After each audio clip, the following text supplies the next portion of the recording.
اور میں کسی فیکے موچی کے بارے میں کچھ نہیں جانتا۔ تم کام کیا کرتے ہو؟ میں ٹھیکیداری کرتا ہوں۔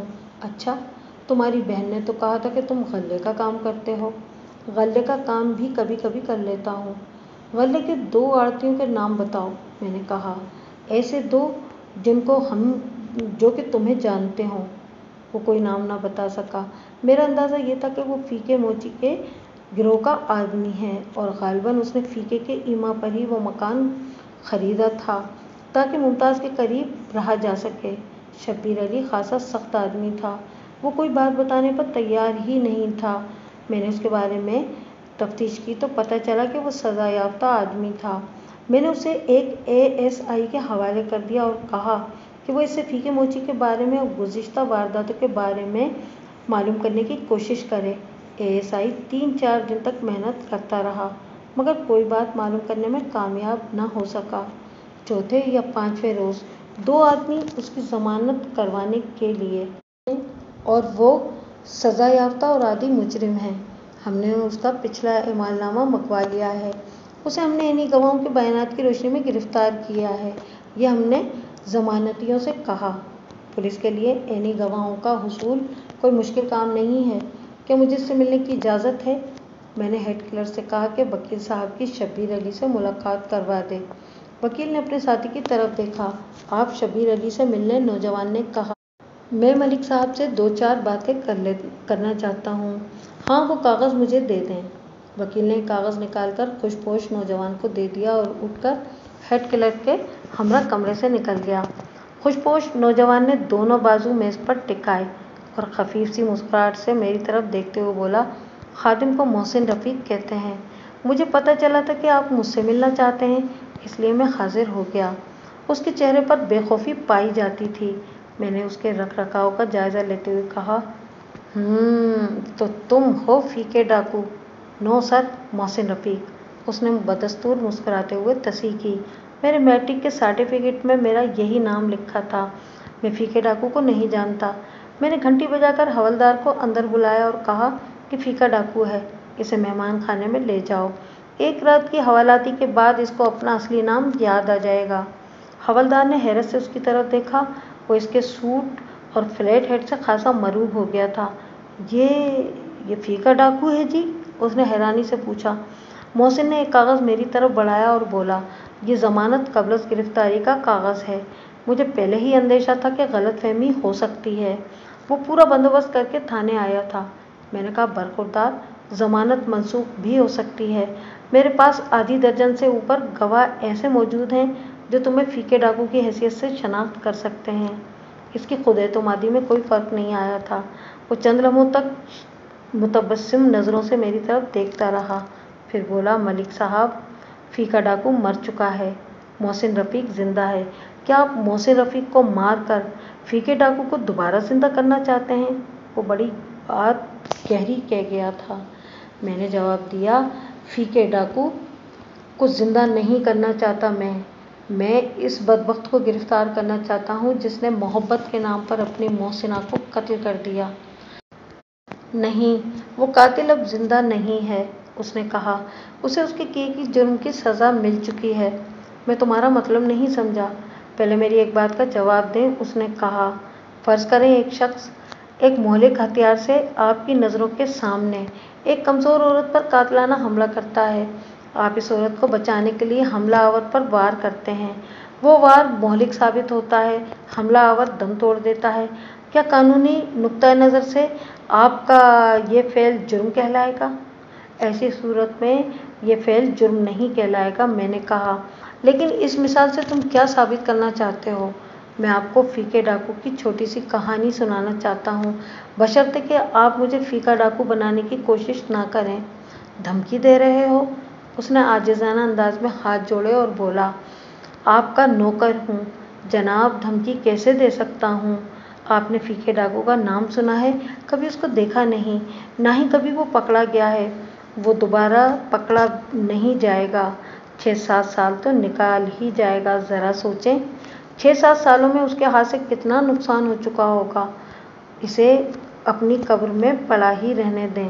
اور اس نے جو جرم کیے ہیں، ملک صاحب، اس نے آج تک کسی انسان کو کوئی نقصان نہیں پہنچایا، البتہ لوگوں سے ٹیکس ضرور وصول کیا ہے، اور ٹیکس تو آپ بھی وصول کرتے ہیں، کئی اور محکمے کے لوگ بھی ٹیکس وصولی کرتے ہیں، البتہ وصولی کا طریقہ ہر ایک کا مختلف ہے۔ میں تمہاری اپیل پر غور کروں گا، میں نے کہا۔ کہانی سناؤ۔ اس نے تھرڈ پرسن میں پھیکے ڈاکو کی محبت کی کہانی سنائی۔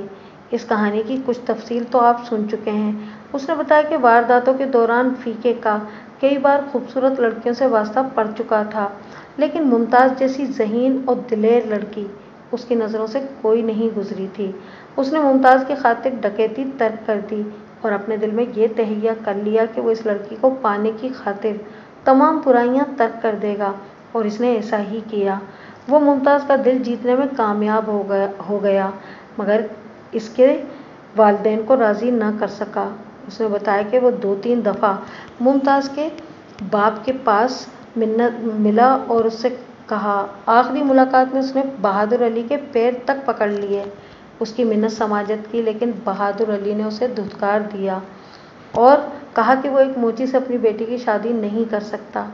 چاچا بہادر علی، موچی ذات نہیں پیشہ ہے۔ انسان صرف اس وقت تک موچی کہلاتا ہے جب تک کہ وہ موچی کا کام کرتا رہا ہو۔ محسن نے اسے سمجھانے کی کوشش کی۔ میں موچی نہیں ہوں، ہمارے دادا پردادا میں سے کوئی موچیوں کا کام کرتا تھا۔ میں پڑھا لکھا آدمی ہوں، عزت سے روٹی کما سکتا ہوں۔ بہادر علی پر اس کی منت سماجت کا کوئی اثر نہیں ہوا۔ پھیکا اگر چاہتا تو ڈاکو بن کر بہادر علی کو جھکنے پر مجبور کر سکتا تھا، لیکن اس نے ممتاز کی وجہ سے کوئی سخت رویہ اختیار نہیں کیا تھا۔ وہ محبت سے اسے اپنانا چاہتا تھا۔ ممتاز نے بھی اپنے طور پر بہت کوشش کی، لیکن جب وہ کامیاب نہ ہو سکی تو اس نے محسن سے کہا، محسن، میرا جسم کہیں بھی رہے، میرا دل اور میری روح تمہارے ساتھ رہے گی، اس لیے تم میری خاطر خاموشی سے پیچھے ہٹ جاؤ۔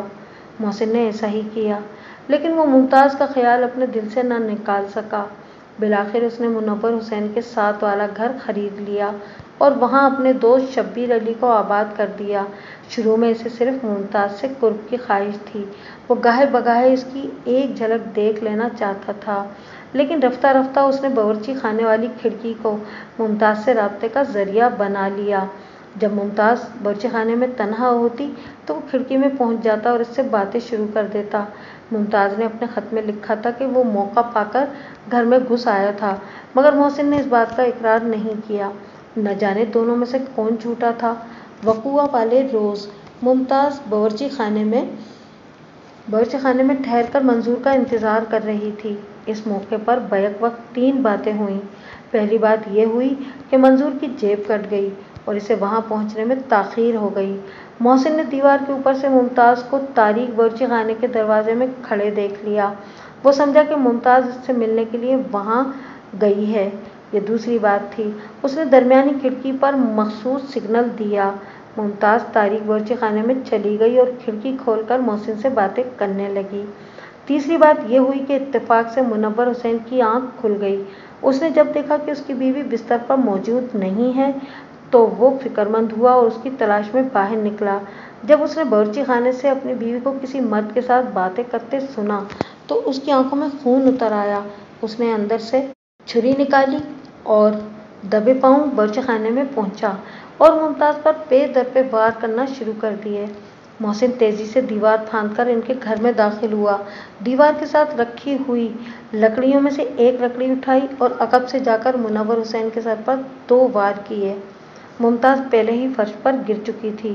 منور حسین اس کے اوپر گر گیا اور دونوں نے وہیں پر دم توڑ دیا۔ یہ سب کچھ بہت تیزی سے ہو گیا۔ ممتاز اپنے شوہر سے ایسی خوفزدہ ہوئی کہ اس کے منہ سے آواز بھی نہ نکلی۔ یہی صورت منور حسین کے ساتھ پیش آئی، اس کے منہ سے بھی کوئی آواز نہیں نکلی تھی۔ اسی لمحے عقبی دروازے پر ہلکی سی دستک سنائی دی۔ یہ دستک منظور نے دی تھی۔ دستک کی آواز سن کر محسن باورچی خانے کے تاریک گوشے میں چھپ کر کھڑا ہو گیا۔ تھوڑی دیر بعد منظور اندر آیا اور لاشوں کو دیکھ کر گھبرا گیا۔ محسن نے اچانک خیال کے تحت پکڑو پکڑو کا شور مچا دیا۔ منظور بدحواس ہو گیا اور سامنے والے دروازے کی طرف بھاگا۔ اس کے بعد جو کچھ ہوا وہ آپ پہلے ہی پڑھ چکے ہیں۔ محسن نے بات ختم کرنے کے بعد کہا، ملک صاحب، میں نے کسی کو قتل نہیں کیا،